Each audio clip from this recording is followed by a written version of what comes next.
స్వామి శరణం స్వామియే శరణం అయ్యప్ప.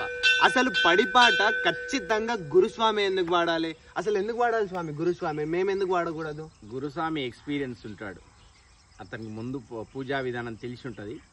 పడిపాటలో ఎట్లాంటి తప్పు దొరలకూడదు, అందుకే గురుస్వాములే పాడతారు. అది అనుభవం ఉన్న స్వాములే పాడతారు. రిధం చెడిపోతుందని గురుస్వాములే పాడతారు. ఎందుకు అక్కడ అంటే అందులో ఏ మాట తప్పు దొరికినా మనం చేసిన పూజా విధానం అంతా తప్పు కిందికి వస్తుంది కనుక ఖచ్చితంగా అక్కడ మాత్రం జాగ్రత్తలు తీసుకుంటారు. శరణాలు ఉన్నాయి, శరణాలు కొంచెం వెనుకకు ముందు చెప్పినా నష్టం ఏం లేదు, కానీ ఇది మంత్రం లాంటిది. ఆ పాట సీక్వెన్స్ కరెక్ట్గా ఉండాలి కనుక గురుస్వాములే పాడాలి. ఫర్ ఎగ్జాంపుల్ నేను గంట స్వామినో కత్తి స్వామినో అయ్యి ఉంటే నేను పర్ఫెక్ట్గా నేర్చుకొని మంచిగా వాడితే నేను పాడొచ్చా? ఎవరైనా పాడొచ్చు, కాకపోతే ఆ మంత్రం అనేది జాగ్రత్తగా కరెక్ట్గా ఉండాలి. కరెక్ట్ చెప్పే స్వాములు ఎవరైనా సరే కూడా పాడొచ్చు. స్వామి శరణం స్వామియే శరణం అయ్యప్ప.